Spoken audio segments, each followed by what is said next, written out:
My hands shook as I watched the chaos unfold around my carefully arranged dining table. The Christmas lights I had spent hours hanging now cast accusatory shadows on faces I thought I knew. Faces that had lied to me, betrayed me, destroyed me. "You knew," my husband's voice cracked. His face drained of all color as he stared at the man standing in our doorway. The man I had invited. The man whose very presence was about to detonate a bomb that would shatter everything. I smiled. It wasn't a kind smile. It was the smile of someone who had spent 6 weeks planning this exact moment. 6 weeks of swallowing poison. 6 weeks of pretending I didn't know the truth that was eating me alive from the inside out. "Oh, honey," I said, my voice sweet as arsenic. "You told me to be mature about it.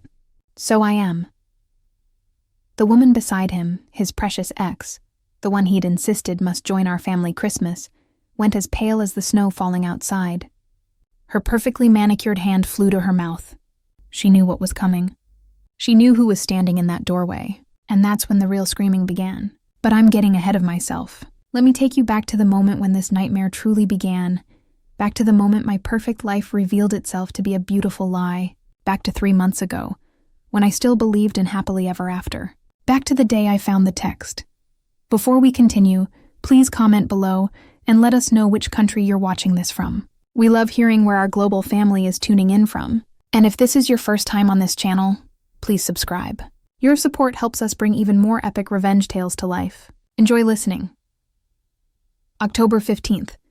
I remember the date because it was our 7th wedding anniversary. 7 years of marriage to Nathan Evans, the man I'd loved since college.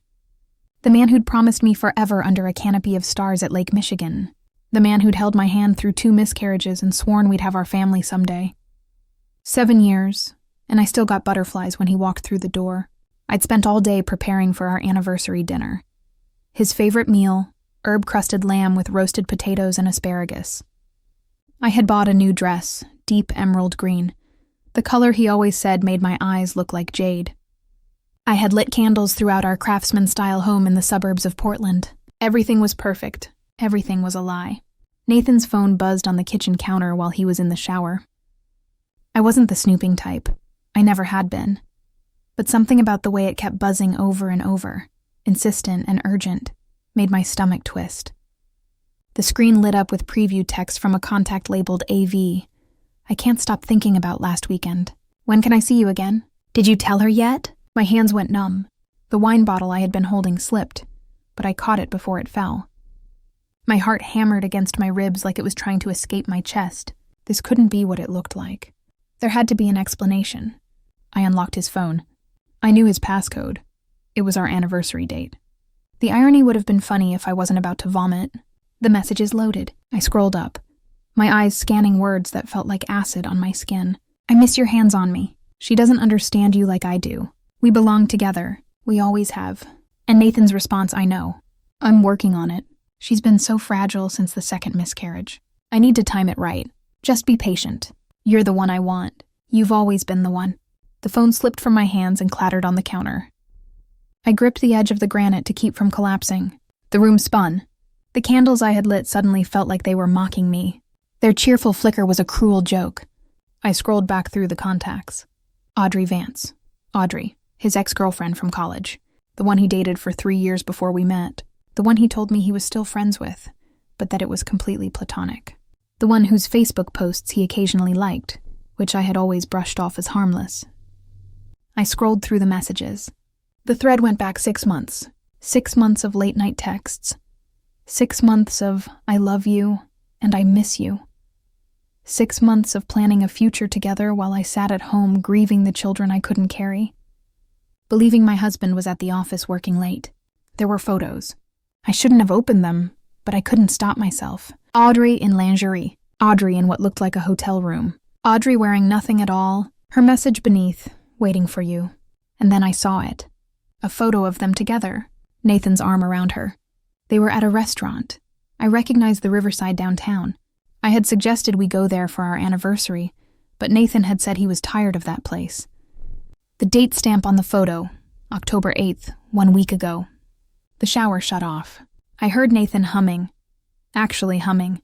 As if he didn't have a care in the world. As if he wasn't ripping my heart out piece by piece.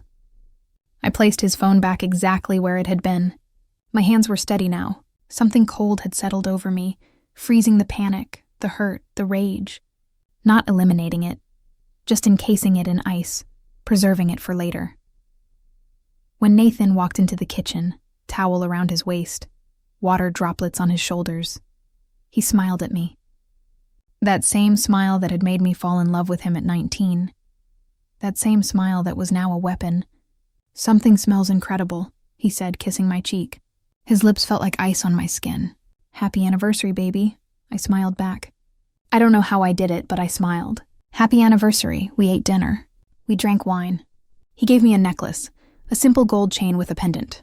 I wondered if he'd bought Audrey something nicer. We made love that night, and I hated every second of it.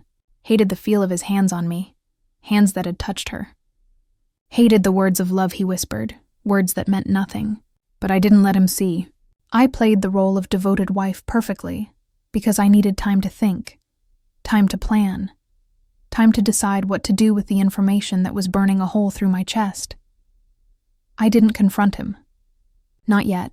Instead, I became someone I didn't recognize. I became a spy in my own marriage. Over the next 2 weeks, I documented everything. I created a secret email account and forwarded myself screenshots of their conversations. I checked our credit card statements and found charges at hotels, restaurants, and a jewelry store, where he'd bought her a bracelet that cost twice as much as the anniversary necklace he'd bought me. I hired a private investigator. His name was Liam, a former police detective with kind eyes and a gentle voice that couldn't quite hide the pity when I told him what I needed. He was expensive, but I had my own money. I worked as a graphic designer from home, and I'd been squirreling away savings for years. Liam followed Nathan for a week. The evidence he compiled was thorough and devastating. Photos of Nathan and Audrey meeting at hotels, video of them kissing in parking lots, records of calls that lasted hours, always when Nathan claimed to be in meetings. But Liam found something else, something that changed everything. He handed me a folder across the table at the coffee shop where we met, his expression grave. "Mrs. Evans, there's something you need to see." Inside the folder was a printout of a Facebook post, Audrey's Facebook post from 2 days ago. The privacy settings were set to friends only, which explained why I hadn't seen it. Liam had his ways. The post showed a photo of a ring, a diamond engagement ring on Audrey's finger. The caption read, "He finally asked, I can't believe I get to marry my best friend, to new beginnings." The comments were full of congratulations, but it was one comment in particular that made my blood run cold. "Can't wait to meet him? Bring him to Thanksgiving dinner?" Eleanor Vance, Audrey's mother, she didn't know who the fiancé was, which meant Audrey hadn't told her family she was engaged to a married man. "There's more," Liam said quietly. He slid another document across the table. I looked into Audrey Vance's background. "She's not just your husband's ex-girlfriend." I looked up at him, my throat tight. "What do you mean?" "She's a family therapist. She specializes in marriage counseling." He paused, letting that sink in.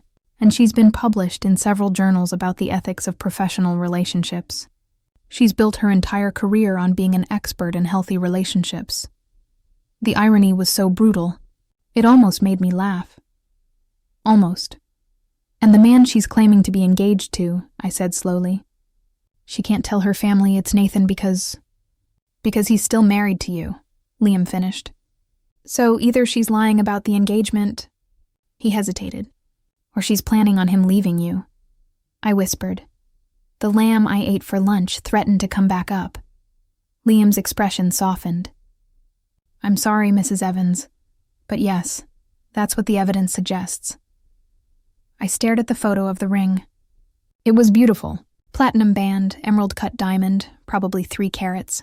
Nathan and I had been saving for a down payment on a bigger house, one with enough bedrooms for the children we planned to have. I'd been putting money aside from every paycheck, sacrificing the things I wanted because our future was more important. Apparently he'd been saving too, just not for our future, but for hers. "There's one more thing," Liam said. He looked uncomfortable now, like he was about to deliver a blow he knew would shatter me. "I tracked their movements over the past 6 months, cross-referenced them with your calendar that you provided." He pulled out a timeline. My eyes scanned the dates, and then I saw it.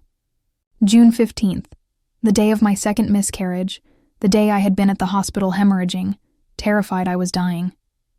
The day Nathan said he had to leave for a few hours because of an emergency at work. Liam had circled that date. Next to it was a photo, time-stamped 2:47 p.m. Nathan and Audrey checking into a hotel. While I was losing our baby, he was with her. The coffee shop blurred. I couldn't breathe. Liam was talking. His voice seemed far away, asking if I was okay, if I needed water. But all I could see was that date, June 15th, the worst day of my life, and he had chosen to spend it with her. Mrs. Evans, Liam's hand was on my arm, gentle but firm. Breathe. Just breathe. I sucked in air once, twice. The world slowly came back into focus. I'm okay, I lied. I wasn't okay. I would never be okay again. But I was done crying, done breaking. Something hard and sharp was forming in my chest, taking the place of my shattered heart. Thank you, Liam, I said, my voice steady. This is exactly what I needed. He studied me for a long moment. What are you going to do? I gathered the documents, sliding them carefully back into the folder. I'm going to get a lawyer. And then I paused, an idea forming. A terrible, perfect idea. Then I'm going to wait. Wait for what? I smiled, and it felt wrong on my face, as if I were wearing someone else's skin. For the right moment. November 1st. Nathan came home from work with Chinese takeout and an unusual energy. He was nervous. I could see it in the way he fumbled with the containers, the way he avoided my eyes. We sat at the dining table. He cleared his throat 3 times before speaking. So, I wanted to talk to you about something, he began, pushing his lo mein around with his fork. About Christmas. I took a sip of water, watching him over the rim of my glass. What about it? Well, you know how we usually have a quiet Christmas. Just us and maybe your sister. My sister Lily, who'd been planning to come this year with her husband and their 2 kids. My beautiful niece and nephew, who I adored, who made the ache of my own childlessness a little more bearable. Yes, I said carefully. Nathan took a breath. I was thinking we could do something different this year. Open our home to more people. Make it more inclusive. Inclusive, I repeated. The word tasted like ash. I ran into an old friend from college recently, he continued. The lie was so smooth, so practiced. Audrey Vance. You remember her, right? I mentioned her before. Oh, I remembered. I had an entire folder dedicated to remembering her. Vaguely, I said, well, she's going through a tough time. Her family is all on the East Coast, and she can't make it out there this year because of work. She's going to be alone for Christmas. He finally looked at me, his eyes pleading. I thought it might be nice to invite her to join us. You know, spread some holiday cheer. Audacity. The absolute breathtaking audacity. He was looking at me like I was a problem to be solved. Like my reaction was the obstacle between him and what he wanted. And what he wanted was to have both of us at the same table, his wife and his mistress breaking bread, celebrating the birth of Christ. I could have screamed, could have thrown the Chinese food in his face, could have produced the folder of evidence and watched him squirm, but I didn't, because I had a better idea. An idea that had been forming since my meeting with Liam. An idea that required Nathan to believe he was getting exactly what he wanted. I set down my glass and folded my hands on the table. Okay, Nathan blinked. Okay? Yes, if she's alone for the holidays, of course, she should join us. That's the spirit of Christmas, isn't it? Kindness, generosity, I smiled. I'll even cook something special. The relief on his face was palpable. He reached across the table and squeezed my hand. Thank you, sweetheart. Thank you for being so understanding. This is why I love you. You have such a big heart. I squeezed back, my smile never wavering. Of course, honey. I want you to be happy. And I meant it. I wanted him to be happy, right up until the moment I destroyed him. After dinner, while Nathan was watching TV, I went upstairs to our home office and opened my laptop. I had been doing research over the past few weeks, digging into Audrey's life the way she had been digging into my marriage. I knew where she worked, the Center for Family Wellness, a prestigious therapy practice downtown. I knew where she lived, a condo in the Pearl District, expensive and modern. I knew her routines, her favorite coffee shop, her gym, and I knew something else. Something I discovered through some creative social media stalking and a fake profile. Audrey was, in fact, engaged, but she had been keeping her fiancé very quiet. No photos of him on her social media. No name mentioned, just that ring and vague references to her love and her future. Her friends' comments on the engagement post were telling. "When do we get to meet this mystery man? Girl, you're keeping him under wraps. He must be something special. Can't wait for the wedding. Will it be in Vermont like you always planned? She was hiding him because he was mine." But what Nathan and Audrey didn't know, what they couldn't know, was that I'd gone deeper. Much deeper. I'd found Audrey's planner. Not her physical planner, but her digital one. She had synced it to her professional website's calendar system, which had laughable security. A few guesses at security questions. Her mother's maiden name was public record, and her first pet's name was mentioned in an old blog post from college. And I was in. There, scheduled for November 15th, was an appointment, dinner with family, introduced as T, not Nathan, not NI cross-referenced the date with her emails. Yes, I'd gotten into those too. Turns out people who lecture about ethics are often terrible at cybersecurity. The email was from someone named Trevor Hastings. The subject line: "Looking forward to finally meeting your family." I opened it, read it, and read it again. "There's one more thing," Liam said. He looked uncomfortable now, like he was about to deliver a blow he knew would shatter me. "I tracked their movements over the past 6 months, cross-referenced them with your calendar that you provided." He pulled out a timeline. My eyes scanned the dates, and then I saw it. June 15th, the day of my second miscarriage, the day I had been at the hospital hemorrhaging, terrified I was dying. The day Nathan said he had to leave for a few hours because of an emergency at work. Liam had circled that date. Next to it was a photo, time-stamped 2:47 p.m. Nathan and Audrey checking into a hotel. While I was losing our baby, he was with her. The coffee shop blurred. I couldn't breathe. Liam was talking. His voice seemed far away, asking if I was okay, if I needed water. But all I could see was that date, June 15th, the worst day of my life, and he had chosen to spend it with her. "Mrs. Evans," Liam's hand was on my arm, gentle but firm. "Breathe. Just breathe." I sucked in air once, twice. The world slowly came back into focus. "I'm okay," I lied. I wasn't okay. I would never be okay again. But I was done crying, done breaking. Something hard and sharp was forming in my chest, taking the place of my shattered heart. "Thank you, Liam," I said, my voice steady. "This is exactly what I needed." He studied me for a long moment. "What are you going to do?" I gathered the documents, sliding them carefully back into the folder. "I'm going to get a lawyer." And then I paused, an idea forming. A terrible, perfect idea. "Then I'm going to wait." "Wait for what?" I smiled, and it felt wrong on my face, as if I were wearing someone else's skin. "For the right moment." November 1st. Nathan came home from work with Chinese takeout and an unusual energy. He was nervous.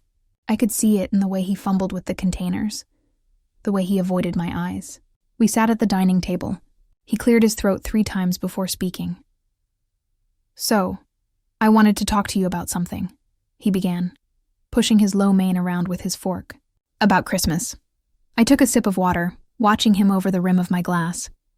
"What about it?" "Well, you know how we usually have a quiet Christmas. Just us and maybe your sister." My sister Lily, who'd been planning to come this year with her husband and their 2 kids. My beautiful niece and nephew, who I adored, who made the ache of my own childlessness a little more bearable. "Yes," I said carefully. Nathan took a breath. "I was thinking we could do something different this year. Open our home to more people. Make it more inclusive." "Inclusive," I repeated. The word tasted like ash.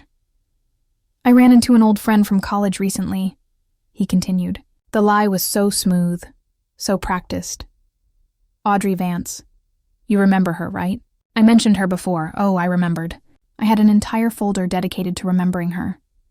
Vaguely, I said, "Well, she's going through a tough time. Her family is all on the East Coast, and she can't make it out there this year because of work. She's going to be alone for Christmas." He finally looked at me, his eyes pleading. I thought it might be nice to invite her to join us. You know, spread some holiday cheer. Audacity. The absolute breathtaking audacity. He was looking at me like I was a problem to be solved. Like my reaction was the obstacle between him and what he wanted. And what he wanted was to have both of us at the same table. His wife and his mistress breaking bread, celebrating the birth of Christ. Could have thrown the Chinese food in his face. Could have produced the folder of evidence and watched him squirm. But I didn't, because I had a better idea. An idea that had been forming since my meeting with Liam. An idea that required Nathan to believe he was getting exactly what he wanted. I set down my glass and folded my hands on the table. Okay, Nathan blinked. Okay? Yes. If she's alone for the holidays, of course, she should join us. That's the spirit of Christmas, isn't it? Kindness, generosity, I smiled. I'll even cook something special. The relief on his face was palpable. He reached across the table and squeezed my hand. Thank you, sweetheart. Thank you for being so understanding. This is why I love you. You have such a big heart. I squeezed back, my smile never wavering. Of course, honey. I want you to be happy, and I meant it. I wanted him to be happy, right up until the moment I destroyed him. After dinner, while Nathan was watching TV, I went upstairs to our home office and opened my laptop. I had been doing research over the past few weeks, digging into Audrey's life the way she had been digging into my marriage. I knew where she worked, the Center for Family Wellness, a prestigious therapy practice downtown. I knew where she lived, a condo in the Pearl District, expensive and modern. I knew her routines, her favorite coffee shop, her gym, and I knew something else, something I discovered through some creative social media stalking and a fake profile. Audrey was, in fact, engaged, but she had been keeping her fiancé very quiet. No photos of him on her social media, no name mentioned, just that ring and vague references to her love and her future. Her friends' comments on the engagement post were telling. When do we get to meet this mystery man? Girl, you're keeping him under wraps.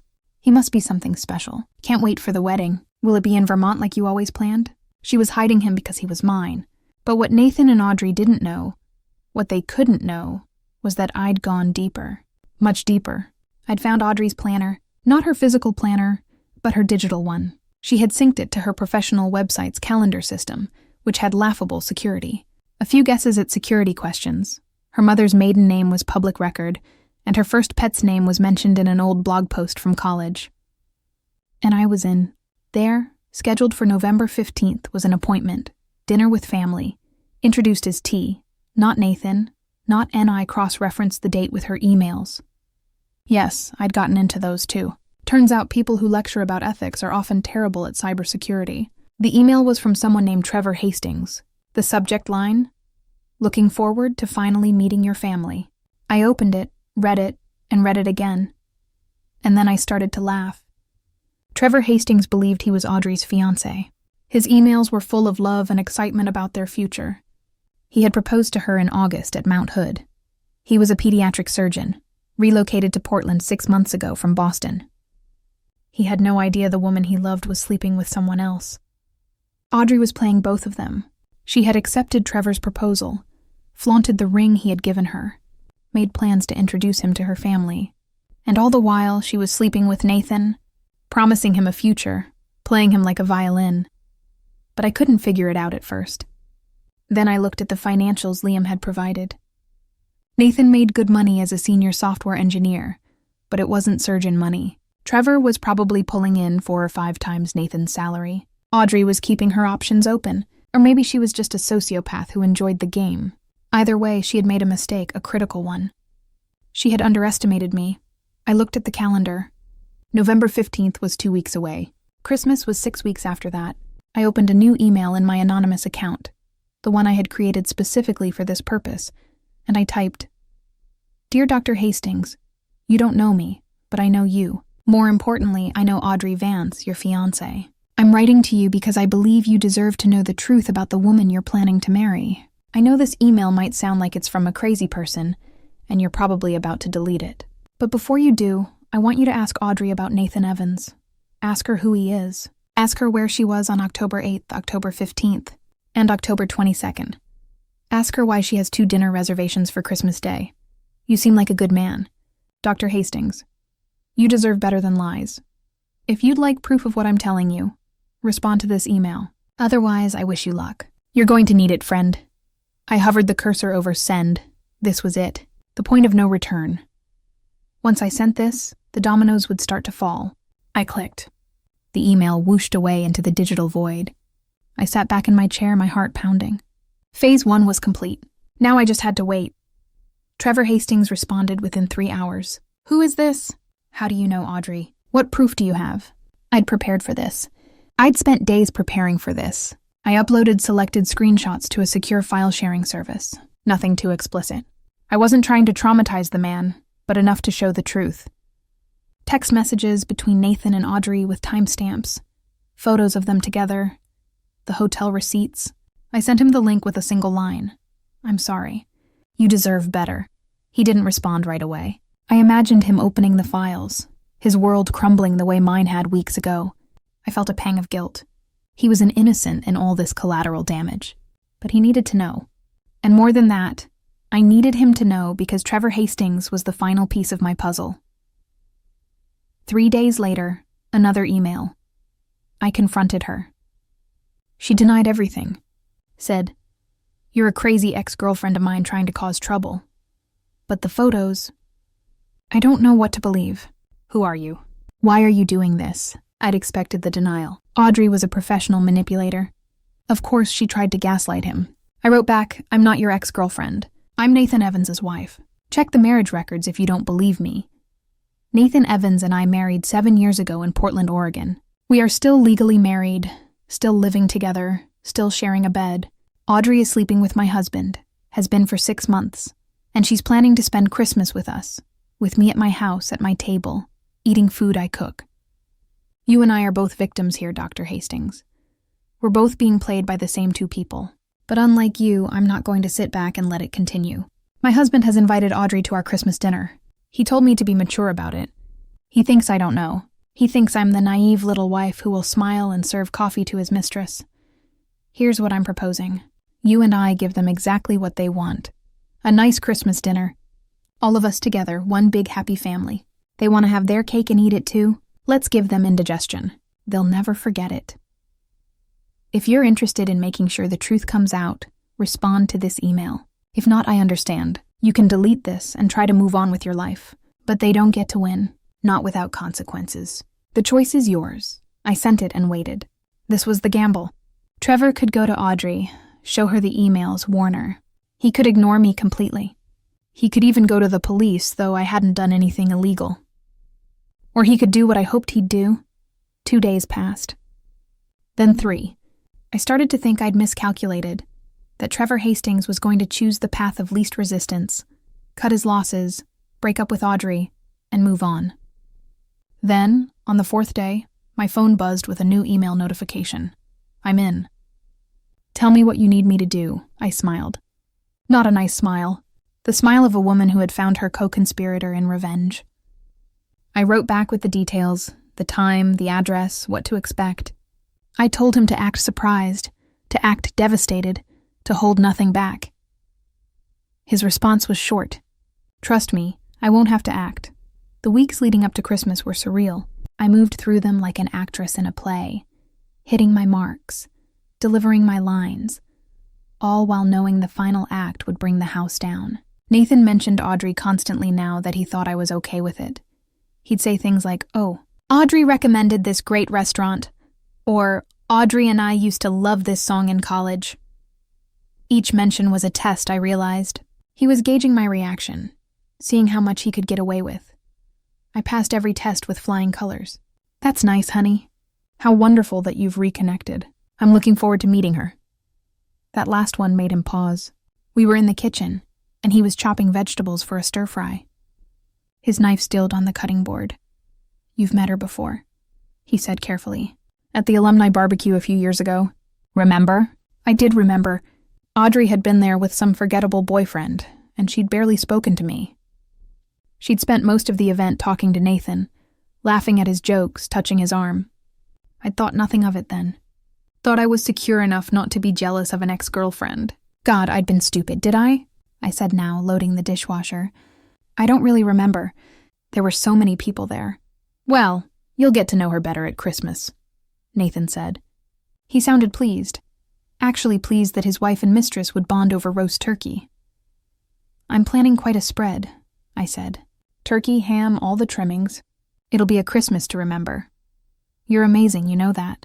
He came up behind me, wrapped his arms around my waist. I felt nothing, less than nothing. His touch was like being held by a stranger. I don't deserve you. No, I agreed softly. You don't, he laughed, thinking I was joking. He kissed my neck and went back to his vegetables. I allowed myself a small smile.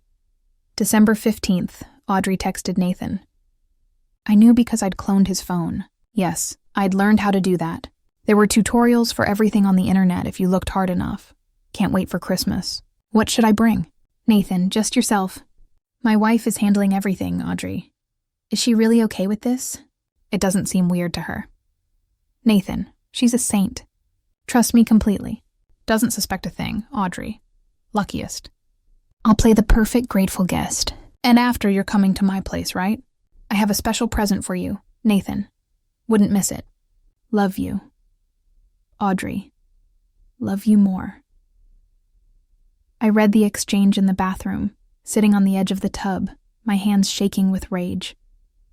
He was planning to leave our Christmas dinner to sleep with her, to exchange gifts with her while I cleaned up the dishes, and pretended everything was fine. I forwarded the screenshots to Trevor. He responded immediately. I'm going to destroy them. Not yet, I wrote back. Wait for Christmas. It'll be worth it. My sister Lily called that week about Christmas plans. I'd been avoiding her calls, knowing she'd hear something in my voice. Lily and I were close, closer than most sisters. She'd been my rock during the miscarriages, the one person who could make me laugh even on the darkest days. Hey, stranger, she said when I finally picked up. I was starting to think you died. Sorry, I said, forcing brightness into my voice. Work's been crazy. Oh, and how's Nathan? He's fine. Good. Great, actually. Oh, you're a terrible liar. What's wrong? I closed my eyes. I wanted to tell her. I wanted to sob into the phone and spill everything, but I couldn't. Not yet. Lily would want to fix it, to confront Nathan, to protect me, and that would ruin everything. Nothing's wrong, I said. Just stressed about the holidays. Actually, that's what I wanted to talk to you about. Change of plans for Christmas. Oh, she sounded disappointed. We're not coming? No, you are. But Nathan invited an old friend from college who's going to be alone, so it'll be a bigger group than planned. That's fine. The more the merrier. Who's the friend? Her name's Audrey. She's his ex-girlfriend, actually. Silence. I'm sorry. What? He invited his ex-girlfriend to Christmas dinner. It's not like that, I said quickly. She's just a friend now. He's going through a tough time. We're being charitable. Uh-huh. And you're okay with this? Of course. Why wouldn't I be? Because you're a human being with normal emotions. Lily's voice was sharp. Babe, this is weird. You know that, right? It's fine, Lily, I promise. If you say so. But if this woman steps out of line, I'm going to say something. Fair warning. I smiled for real this time.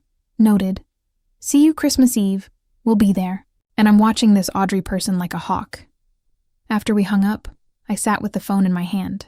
Lily's protective anger on my behalf had cracked something in the ice surrounding my heart. For a moment, I let myself feel it.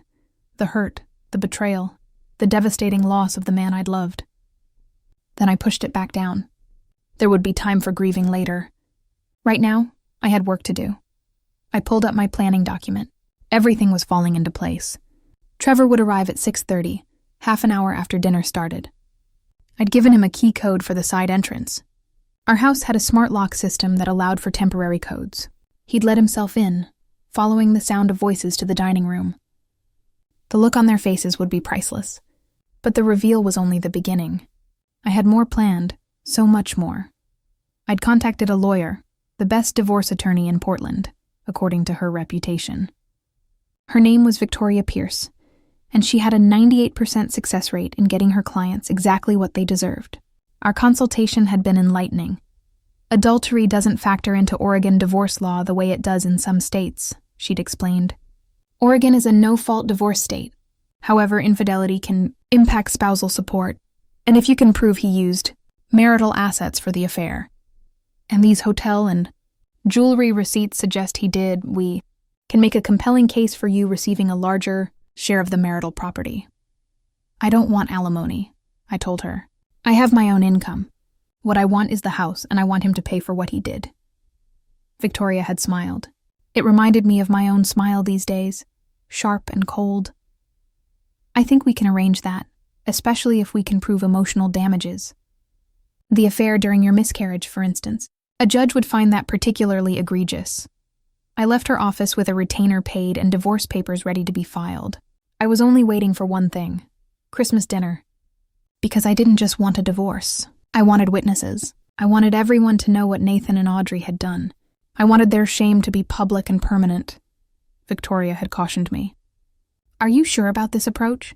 It's going to be painful for you too. Humiliating even. You could just file quietly and move on. But I didn't want to move on quietly. I wanted them to hurt the way I had hurt. I wanted them to lose things the way I had lost things. Nathan had taken my trust, my security, my dreams of a family. He'd made me doubt myself, made me feel like I was crazy for being fragile after the miscarriages, all while he was betraying me in the worst possible way.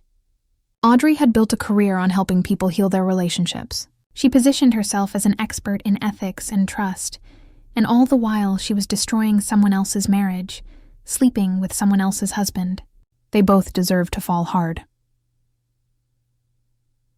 December 23rd, 2 days before Christmas, I went to the grocery store and bought everything I needed for the dinner. The woman at the checkout counter commented on my haul. Big Christmas celebration? She asked cheerfully. Oh yes, I said. It's going to be unforgettable.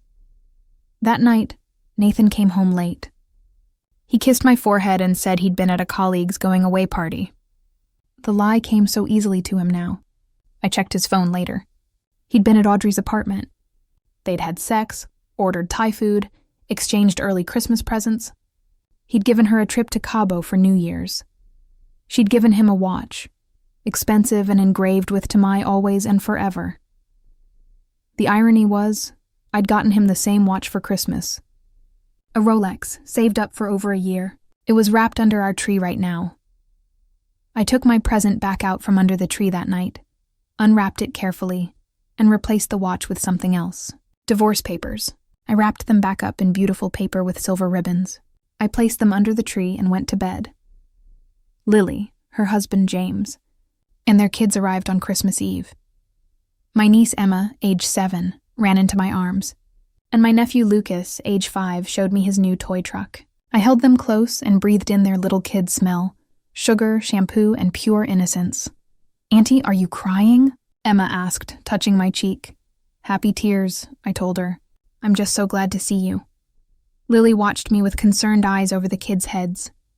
She knew me too well, but she didn't push. She just helped carry in their bags and settle the kids in the guest room. That evening, we had a quiet dinner, just family. Nathan was attentive and sweet, the perfect host. He joked with James about football. He played trucks with Lucas. He complimented Lily's new haircut. He was so good at this, at pretending, at being exactly what each person needed him to be. It made me wonder if I'd ever known him at all. After the kids were in bed, the adults sat in the living room with wine.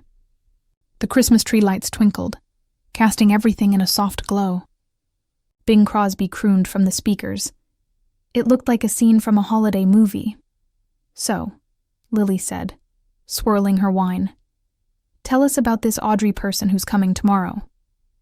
Nathan glanced at me. I smiled encouragingly. She's an old friend from college, he said. She and I dated for a while, but that was a long time ago. Ancient history. She's going through a hard time right now. Family stuff. And I thought it would be nice to include her. That's very generous, James said. That's us, I said, raising my glass. Generous to a fault. Nathan clinked his glass against mine, oblivious to the edge in my voice. Lily, however, caught it. Her eyes narrowed slightly. And you're okay with this? She asked me directly. Your husband's ex at Christmas dinner. Why wouldn't I be? I asked. I'm secure in my marriage, aren't I, honey? Absolutely, Nathan said, putting his arm around me. I leaned into him, playing the part. But I was counting the hours. Less than 24 hours until the performance of a lifetime. Well, I'm looking forward to meeting her, Lily said, and there was something in her voice. A warning, maybe, or a promise. It'll be interesting. Oh, I said softly. It will definitely be that. That night, I lay in bed next to Nathan, listening to him breathe. He fell asleep easily, like he always did.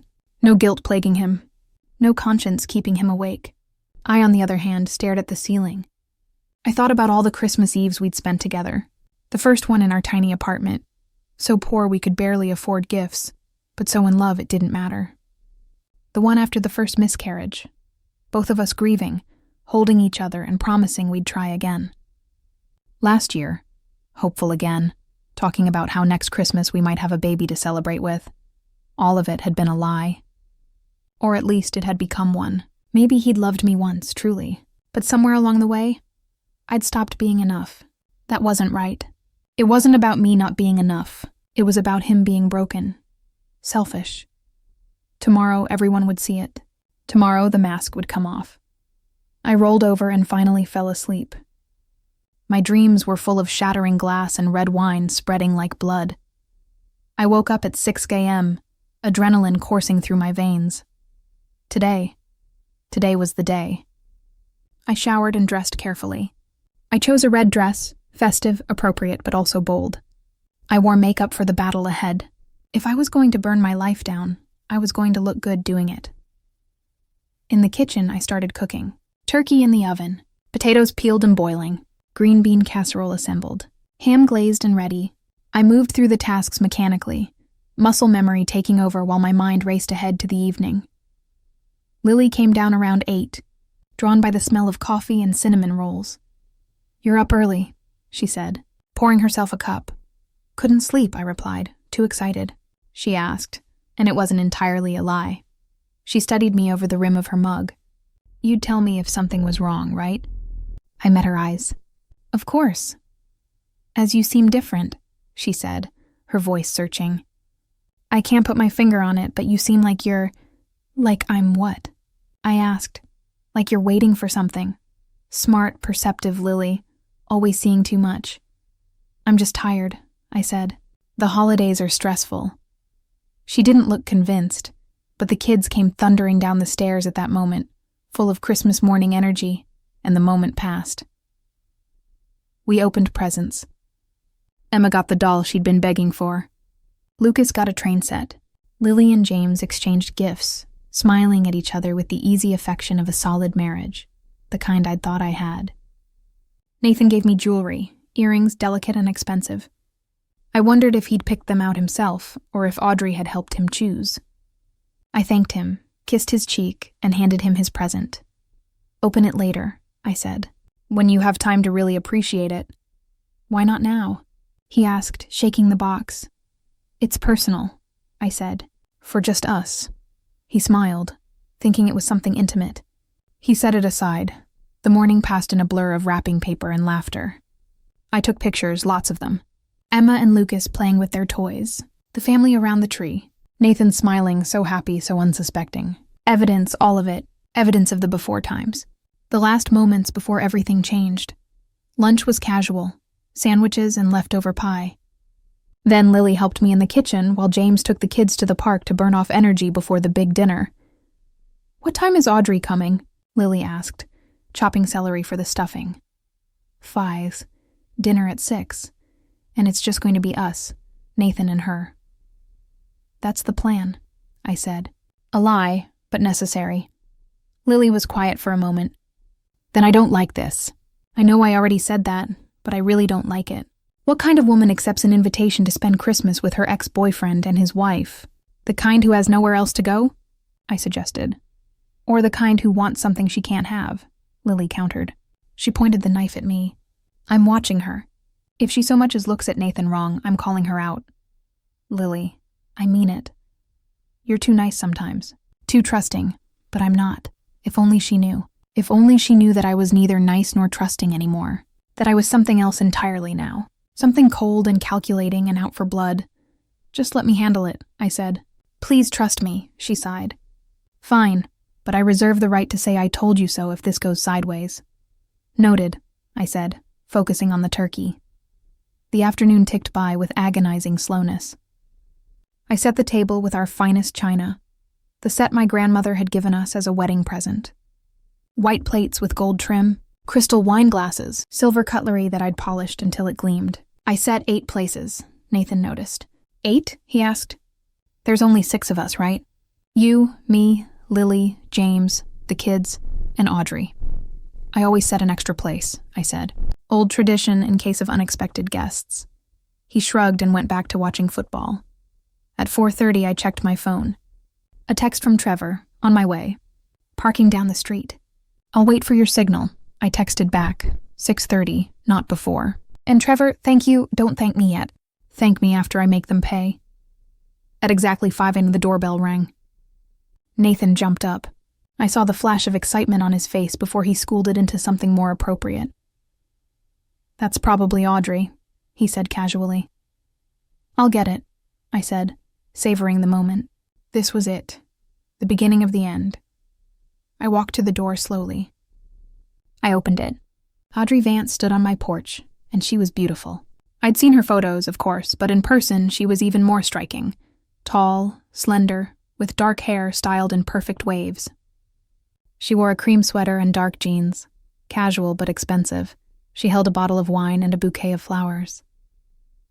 Hi, she said, her smile warm and practiced. You must be Nathan's wife. I'm Audrey. Thank you so much for having me. I took in every detail.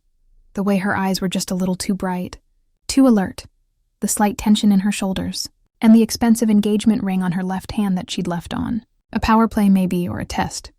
Come in, I said, stepping aside. We're so glad you could join us. She stepped into my home, bringing the cold air and the scent of designer perfume with her. Nathan appeared in the hallway, and I watched them look at each other. It was brief, just a second, but I saw it. The longing, the familiarity, the shared secret. My smile never wavered. Audrey, Nathan said, moving forward to hug her. It was quick, appropriate, but I saw his hand linger just a moment too long on her back. Glad you made it. Thank you again for the invitation, she said, then turned to me. Your home is beautiful. Thank you, I said. Let me take your coat, Nathan. Pour Audrey some wine. I hung her coat in the closet. Expensive cashmere, I noted, and led her to the living room where Lily and James were wrangling the kids. Audrey, this is my sister Lily, her husband James, and their children Emma and Lucas. Lily stood, and I saw her evaluating Audrey with a critical eye. They shook hands. Nice to meet you, Lily said, her tone polite but cool. You too, Audrey said. Your children are adorable, the small talk flowed. Audrey was good at this, charming, engaged, asking all the right questions. She complimented the decorations, admired the tree, and played briefly with the kids, who were immediately taken with her. Nathan watched her with barely concealed adoration. It was sickening. At 6 I announced dinner was ready. Everyone moved to the dining room. I'd spent hours making it perfect. Candles in silver holders, greenery arranged down the center of the table. The food was laid out like a feast. This is incredible, Audrey said, taking her seat. Nathan had positioned himself next to her, across from me. Lily was on my right, her eyes still sharp and watchful. We served the food, passed the dishes, poured the wine. It was all so civilized, so normal. Nathan raised his glass. I'd like to make a toast. To family, to friends, and to the spirit of Christmas, and to my wonderful wife who put all this together. To your wife, Audrey echoed, meeting my eyes. There was a challenge there. He was enjoying this, enjoying sitting at my table, eating my food, all while sleeping with my husband. I smiled back. To new beginnings, I said. We clinked glasses. We ate. The food was perfect. The turkey moist. The sides flavorful. Everything timed precisely. So, Audrey, Lily said, her voice conversational. Nathan mentioned you're a therapist. I am, Audrey said. I specialize in marriage and family counseling. How ironic, Lily murmured just loud enough for me to hear. It's very rewarding work, Audrey continued. I help people navigate difficult relationship dynamics, communication issues, trust problems, infidelity. The last word hung in the air. Was she baiting me, or just oblivious to the irony? Infidelity must be challenging to deal with, I said. As a therapist, I mean helping people rebuild trust after betrayal. It is, she agreed. Trust is the foundation of any relationship. Once it's broken, it's very hard to repair. And do you think it can be? I asked. Repaired? She considered. Sometimes, if both parties are committed to the truth, but often the betrayal is just a symptom of deeper issues. Sometimes relationships end because they were never meant to last. That's a depressing thought, I said. I prefer to think of it as realistic, she said. Nathan was watching our exchange nervously. He sensed something but couldn't quite put his finger on it. 6:25, 5 minutes. My phone was in my pocket. I'd given Trevor a code to the side door. I told him exactly when to arrive. All I had to do was send the text. Excuse me, I said, standing. I need to check on dessert. I went to the kitchen, pulled out my phone, typed now and sent it. Then I took a deep breath, smoothed my dress, and walked back to the dining room with a smile. Dessert will be ready in just a few minutes, I said. But first I have a surprise. Nathan looked up, curious. A surprise? Yes, I said. You know how you said we should be more inclusive this Christmas? Make it more festive? Yes, he said slowly. Well, I took your advice. I invited someone else to join us, someone I thought should be here. Audrey's fork stopped halfway to her mouth. Her eyes met mine, and for the first time I saw a flicker of fear. Who? Nathan started to ask. The side door opened. Footsteps in the hallway. Everyone turned. Trevor Hastings stepped into the dining room. He was tall, handsome in the way surgeons often are, polished and professional. He wore a dark sweater and jeans.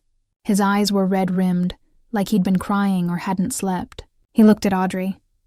Hello, darling, he said, his voice eerily calm. Surprise! Audrey went white. The blood drained from her face so completely I thought she might faint. Trevor, she whispered. What are you doing here? What am I doing here? His laugh was brittle. I was invited by your lover's wife. Nathan stood up so fast his chair fell backward. What is happening? Sit down, Nathan, I said quietly. We're just getting started. Who is this?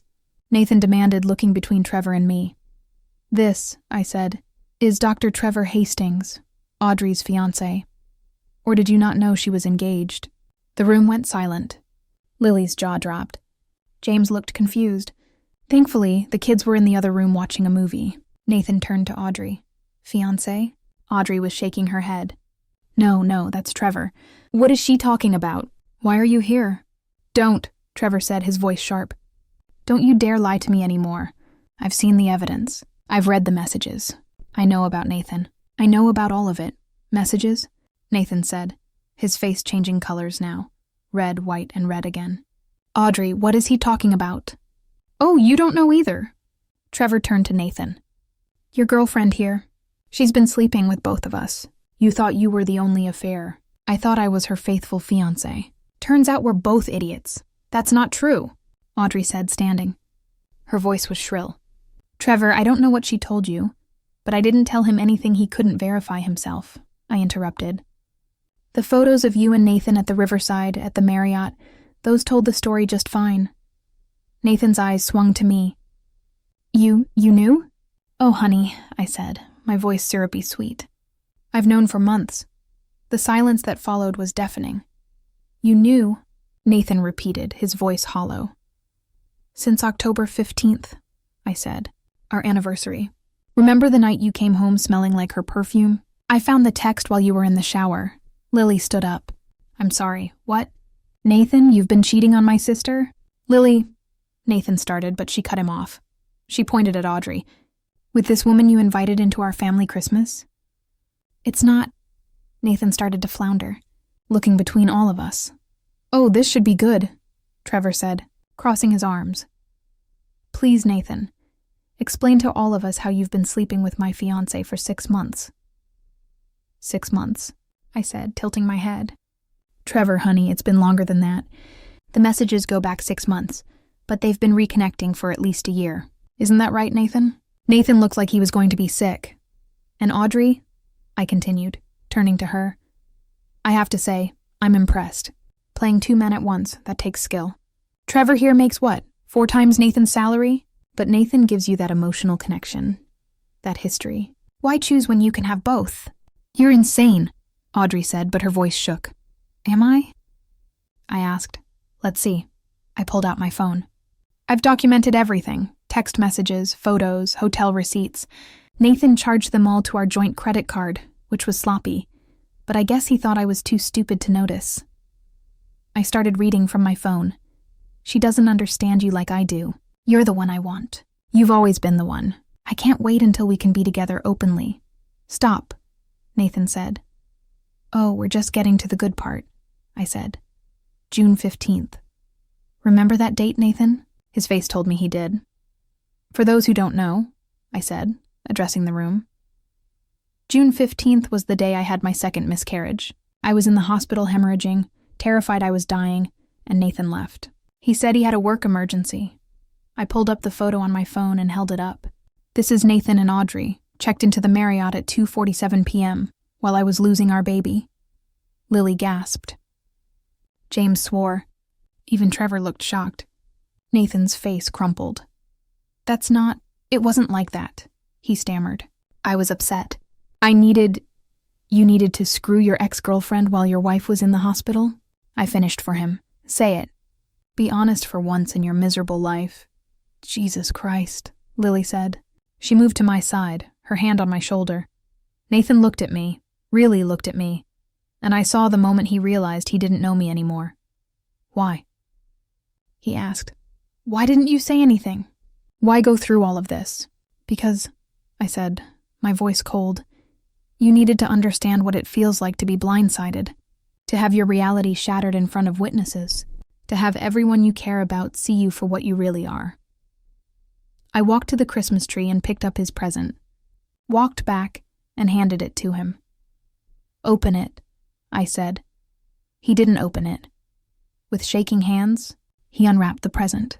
The divorce papers fell out onto the table, scattering among the dinner plates. Merry Christmas, I said. You're being served. Audrey moved toward the door, but Trevor blocked her path. Where do you think you're going? He asked. This is insane, she said. You're all insane. I'm leaving. Not yet, I said. We're not done. See, there's one more thing. I pulled out another envelope. This one was addressed to the Oregon Board of Licensed Professional Counselors. This, I said, is a formal complaint against Audrey Vance, LMFT, for ethical violations, specifically for engaging in behavior that brings the profession into disrepute. I've documented your affair with Nathan, including the dates, times, and locations. I've also included testimony about how you used your professional knowledge to manipulate him, how you counseled him to hide the relationship from his fragile wife. Audrey's face was gray. Now you can't. My license can be revoked, I finished, or at minimum suspended. Probably should look for a new career, Audrey. Maybe something that doesn't require ethics. You... Audrey hissed. Careful, Lily said, stepping forward. That's my sister you're talking to. The sister whose husband you've been screwing. The sister whose hospitalization you used as an opportunity for a quickie. Trevor laughed, sharp and bitter. And to think I was going to marry you. God, I'm a fool! Trevor, please. Audrey turned to him, tears starting to well. I love you. He means nothing to me. It was a mistake. Don't, Trevor said, holding up a hand. Just don't. I've heard enough lies. He pulled the engagement ring from his pocket. He must have taken it from her apartment and dropped it on the table. It bounced once and landed in the gravy boat. We're done, he said. And before you try to salvage anything, you should know I've already called your mother. Told her everything. She's very disappointed. Audrey made a choking sound. How does it feel? I asked her. To have your life destroyed in front of an audience? To have people you can't control knowing all your secrets? She didn't answer. She just grabbed her purse and ran for the door. We heard it slam. An engine starting, tires squealing as she drove away. Trevor stood there for a moment, looking lost. I'm sorry, he said to me. I'm sorry you had to go through this. Thank you for coming, I said. I know it wasn't easy. She deserved it, he said. They both did. He glanced at Nathan, who was still standing there, holding the divorce papers. You're a coward and a fool.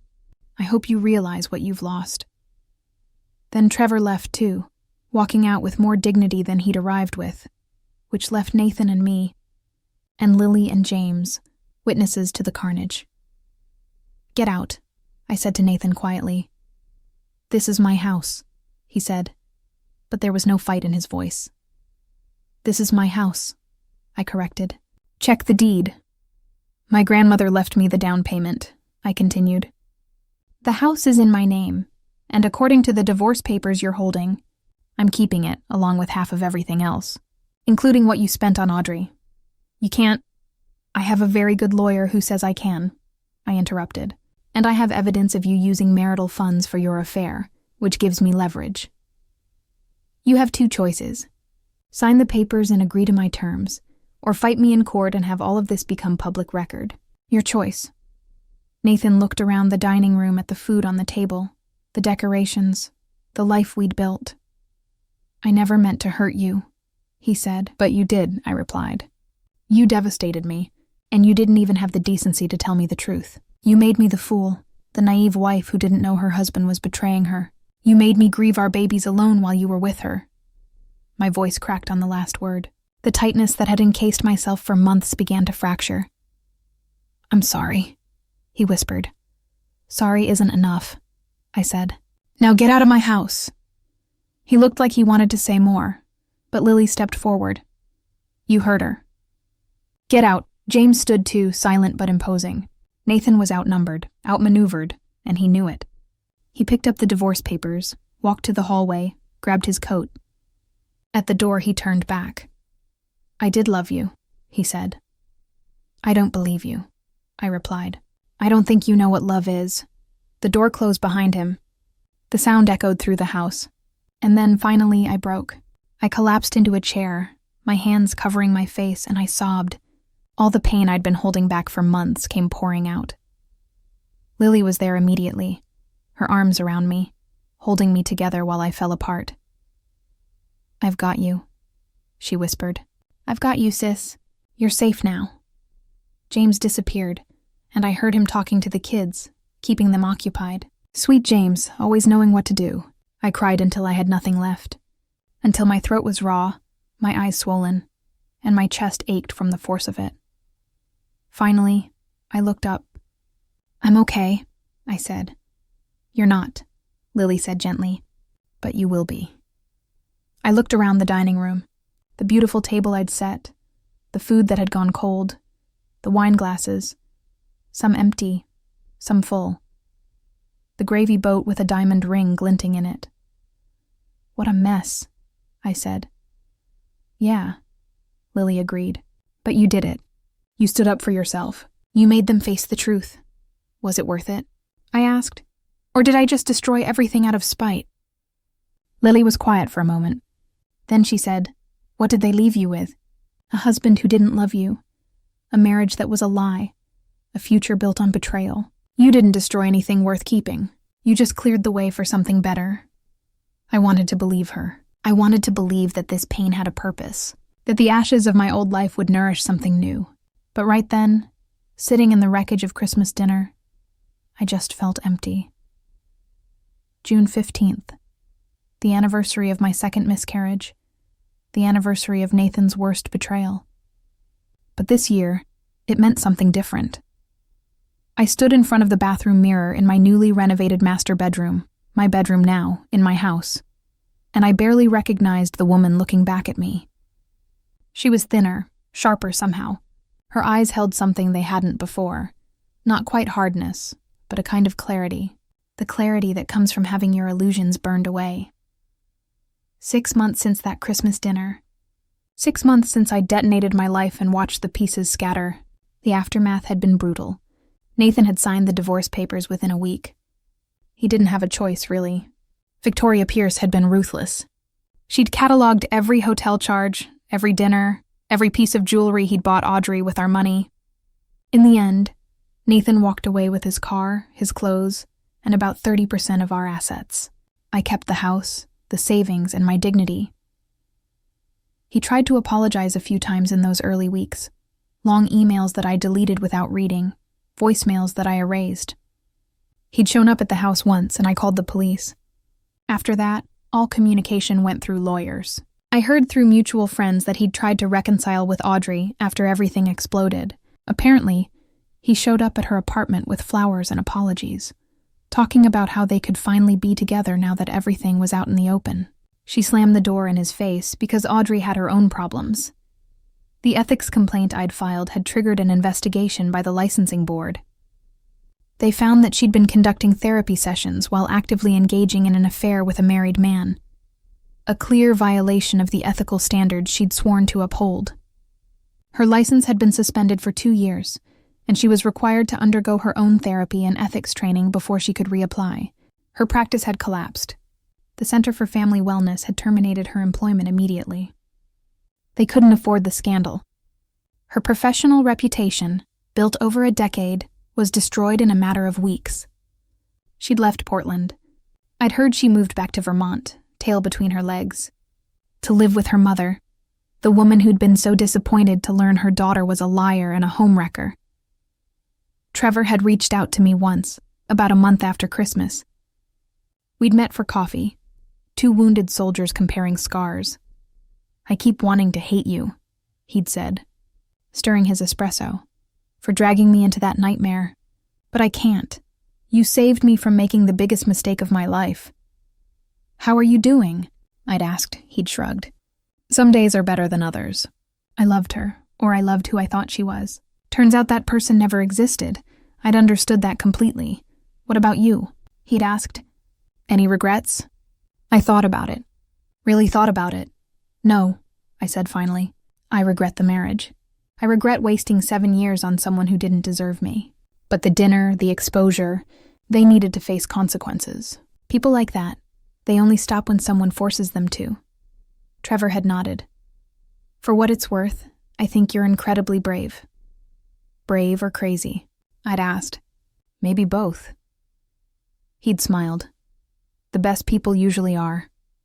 We'd parted as friends, allies at least, bonded by the shared experience of being betrayed by the same woman. Now, 6 months later, I was still picking up the pieces, but I was also building something new. The house was different now. I'd redecorated, exercising Nathan's presence room by room. The bedroom we'd shared was now a sanctuary of soft grays and blues, with new furniture and new bedding that he'd never touched. His office had become my art studio. I'd started painting again, something I'd given up years ago because Nathan always needed the space for his gaming setup. I had quit taking freelance graphic design work and started my own design agency. Small, just me and 2 employees so far, but it was mine, built on my terms, and it was thriving. Therapy had been essential. I'd started seeing Dr. Ellen Rodriguez. Yes, the irony of seeing a marriage counselor after everything wasn't lost on me, just 2 weeks after Christmas. She'd helped me untangle the mess of emotions, the betrayal, trauma, the complicated grief of losing not just a husband, but the future I'd imagined. "You're mourning a death," she'd said in one of our early sessions. "The death of your marriage, yes, but also the death of your trust, your innocence, your belief in the story you'd been telling yourself about your life." She was right. I had been grieving, but slowly, painfully, I was also healing. Lily had been my rock through all of it. She'd stayed for a week after Christmas, helping me pack up Nathan's things, holding me when I cried, forcing me to eat when food tasted like ash. She called every day for months, just checking in, making sure I was okay. "I'm so proud of you," she told me last week.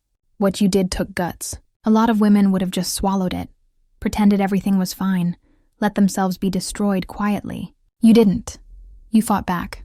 I'd fought back and I'd won. But the victory felt hollow sometimes, especially on hard days. Because the truth was, I hadn't wanted to be a warrior. I'd wanted to be a wife, a mother, a woman with a simple, happy life. But that life had been a lie. And this life, messy, painful, and real, was mine. My phone buzzed. A text from an unknown number. My stomach clenched. Sometimes Nathan tried to reach me from different phones, but when I opened it, it wasn't from him. "Hi, I know this is weird, but I wanted to thank you. My name is Jennifer. I was dating Nathan, was being the operative word. He never mentioned being recently divorced until I found your number in his blocked contacts and did some digging.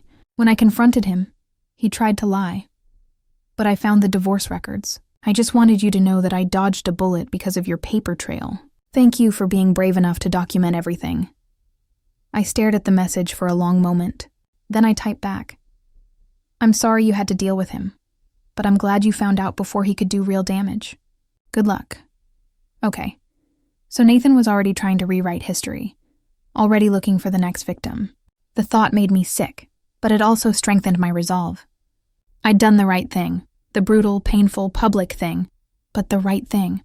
Because if I'd divorced quietly, if I'd kept his secrets, he would have walked away with his reputation intact. He would have painted himself as the victim of a failed marriage. And Audrey would have continued her career counseling vulnerable people while being fundamentally dishonest. Instead, they'd both faced real consequences. Not perfect justice. Life rarely offered that, but something close to reckoning. I looked at the calendar on my phone. June 15th. A year ago, I'd been in the hospital, losing a baby while my husband was with another woman. It had been the worst day of my life. But I'd survived it. I'd survived all of it. I got dressed, putting on my running clothes. I'd started running in February, needing an outlet for the rage and pain that still flared up unexpectedly. Now I ran 5 miles every morning, pushing my body until my mind went quiet. As I laced up my shoes, I thought about the woman I'd been a year ago. Naive, trusting, believing that love and loyalty were enough. Believing that if I was just good enough, patient enough, understanding enough, everything would work out. That woman was gone, dead and buried under the rubble of that Christmas dinner. The woman I was now understood that some people didn't deserve patience, that being mature about disrespect was just another way of accepting abuse, that sometimes the only appropriate response to betrayal was scorched earth. I stepped outside into the June morning. The air was cool and fresh, carrying the scent of the roses I'd planted in the front garden. My roses, my garden, my life. I started running, my feet finding their rhythm on the familiar path through the neighborhood. As I ran, I felt something shift inside me. Not quite forgiveness. I wasn't there yet, might never be, but something like acceptance. This was my story now. Not the fairy tale I'd imagined, but something more complex, more real. A story of betrayal and survival, of breaking and rebuilding, of revenge and redemption. And unlike the story Nathan and Audrey had tried to write, where I played the fool, the obstacle, the woman too broken to notice what was happening under her nose, this story was mine. I'd taken control of the narrative. I'd written the ending. Or maybe not the ending. Maybe just the end of one chapter and the beginning of another. My phone buzzed again. Another text, this time from Lily. "Don't forget dinner tonight at our place. James is grilling. The kids miss their badass auntie." I smiled. Badass auntie. I liked the sound of that. I texted back. Wouldn't miss it. "I'm bringing wine. Make it the good stuff. We're celebrating." Celebrating what? 6 months divorced. 6 months of not taking any crap. 6 months of being the fierce, independent woman I always knew you were. Tears pricked my eyes, but they were good tears. Grateful tears. I ran faster, pushing harder, feeling my heart pound and my lungs burn. Feeling alive in a way I hadn't in years. Because that was the thing about betrayal. It could destroy you? Yes. It could break you down to nothing. Leave you questioning everything you thought you knew about yourself and the world. But it could also forge you into something stronger. Something unbreakable. Nathan had thought I was fragile. He'd used my grief, my vulnerability, my trust as weapons against me. He'd underestimated me completely. His mistake. I rounded the corner back toward my house, slowing to a walk as I cooled down. A car was parked in front. A silver sedan I didn't recognize. My guard went up immediately. But then the driver's door opened and a woman stepped out. She was young, maybe 25, with red hair and nervous eyes. She stood by her car, clearly waiting for me. "Can I help you?" I asked warily. "Are you Katherine Evans?" she asked. I mean Katherine, not Evans anymore, I guess. "I'm Katherine," I said carefully. "Who are you?" "My name is Amy. This is so awkward. I'm a friend of Jennifer's, the woman who texted you this morning." "Okay." She told me what Nathan did to you. What he did to both of you, I guess. She took a breath. "I work at the Riverside, the restaurant downtown. I was a server there last year, and I saw Nathan come in all the time with a woman who wasn't you. I even served them a few times. They were always so intimate. and I remember thinking how sad it was that he was obviously cheating. My heart was beating fast again, but not from the run. I didn't know what to do, Amy continued. I didn't know you didn't know how to tell you. And honestly, I figured it wasn't my business. But then Jennifer told me what happened, how you exposed him. And She pulled out her phone. I took pictures of them together. I don't know why. I think part of me thought someday someone would need evidence. I saved them. She held out her phone. I looked at the screen. There they were. Nathan and Audrey in a booth at the riverside, his hand covering hers on the table. Both of them laughing. The date stamp, March 2023, more than a year ago, months before I'd thought the affair had even started. There are more, Amy said quietly, from different dates. I can send them to you if you want. I just thought you should know in case he tries to claim it was only 6 months, or that it wasn't serious, or whatever lies he's telling now. I looked at this young woman, this stranger who'd carried this secret for over a year and was now offering it to me like a gift. Thank you, I said, my voice rough. Can you email them to me? She did, right there on the street. My phone buzzed repeatedly as the images came through. Evidence, proof, ammunition. If Nathan ever tried to contest the divorce settlement or rewrite history. Why are you doing this? I asked. Amy shrugged. Because men like him, they get away with it. They lie and cheat and move on to the next woman, and nobody holds them accountable. But you did. You held him accountable, and I wanted to help make sure he can't wiggle out of it. She got back in her car, but before she drove away, she rolled down the window. You're kind of a legend. You know what he did at Christmas? Jennifer told me the whole story. It's spreading. Women talking to women, warning each other. You probably saved a lot of people from a lot of pain. Then she was gone, leaving me standing on the sidewalk with my phone full of evidence and my heart full of something that felt almost like hope. I went inside, showered, and sat down at my laptop. I opened a new document and stared at the blank page. For months, people had been asking if I was going to write about what happened. Friends, therapist, even a literary agent who'd somehow heard the story secondhand and thought it would make a good book. I'd always said no. It was too painful, too personal, too raw. But standing there on the street, hearing Amy call me a legend, hearing that my story was being shared, was helping other women. Maybe it was time I started typing. My husband said, "My ex is joining us for Christmas dinner. Be mature about it." I nodded, of course. What he didn't know was that I'd already invited her fiancé too. The dinner table turned into a scene nobody in my family would ever forget. This is the story of how I discovered my husband's betrayal, planned my revenge, and took back my life. The words flowed out of me faster than I could type. The whole story.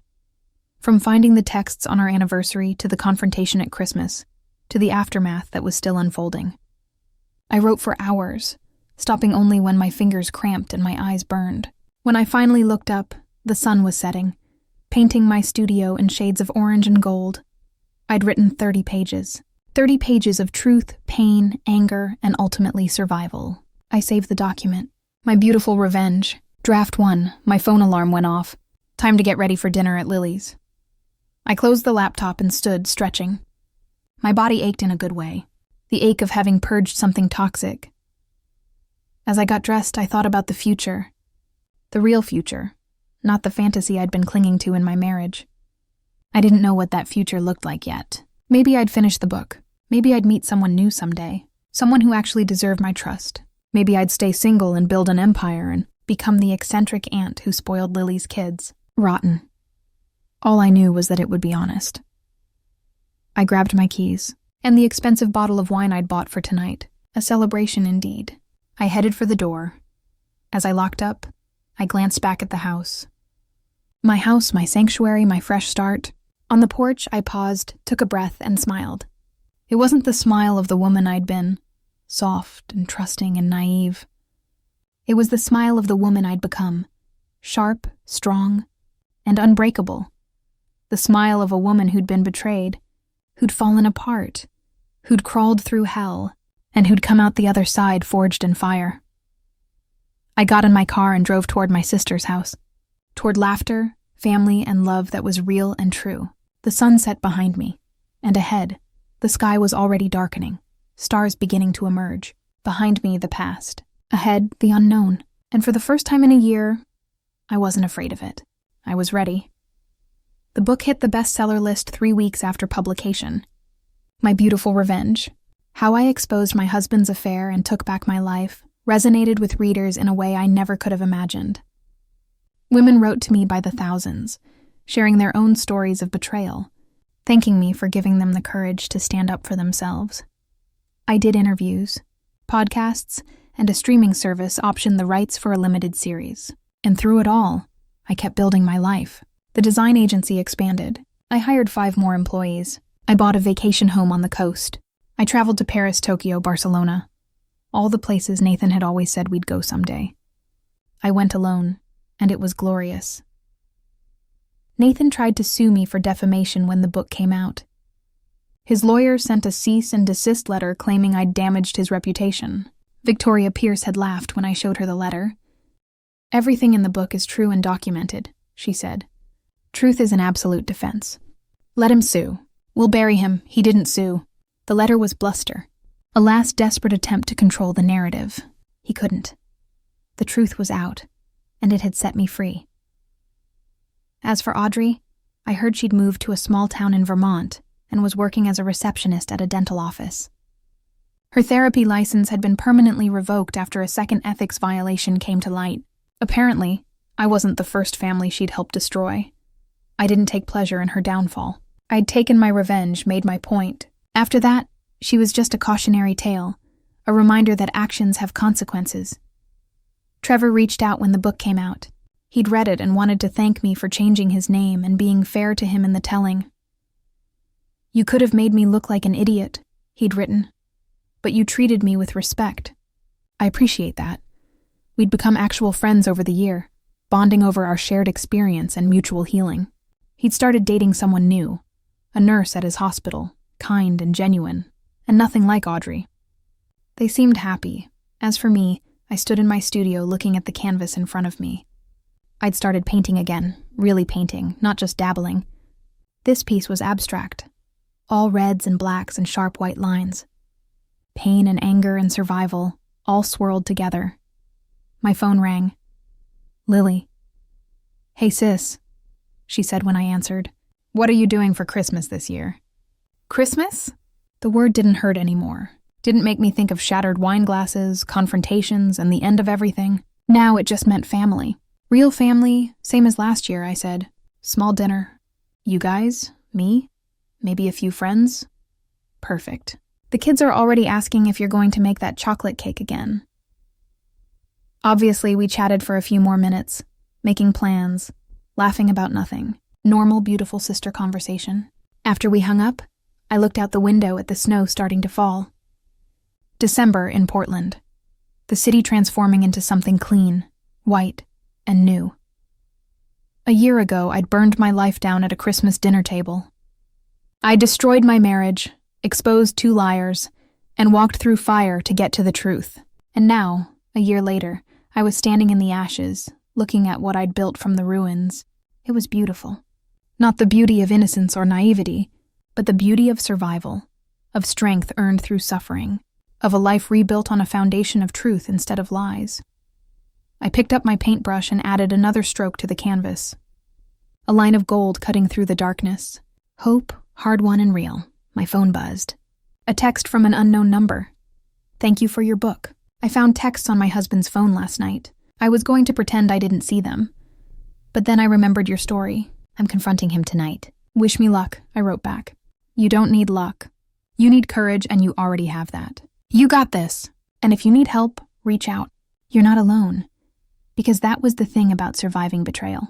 It connected you to every other person who'd walked that path, created a network of warriors. All of us scarred but standing. I set down my phone and looked at my painting. My life. Nathan had tried to break me, had lied to me, betrayed me, used my grief and my love as weapons against me. But I'd survived. More than survived, I'd thrived. And that was the best revenge of all. Not the confrontation at Christmas, as satisfying as that had been. Not the divorce settlement, as fair as that had been. Not even the book, as successful as that had been. The best revenge was this: living well, being happy, building something real and beautiful from the wreckage of what he destroyed. I was whole again, different than before, scarred but stronger, wiser, braver, and I'd done it myself. I smiled. That smile that was mine now, earned and real, and turned back to my canvas. I had work to do, a life to live, a future to create, and this time I was writing the story myself. No more beautiful lies, only beautiful, brutal, honest truth. And it was enough. It was more than enough.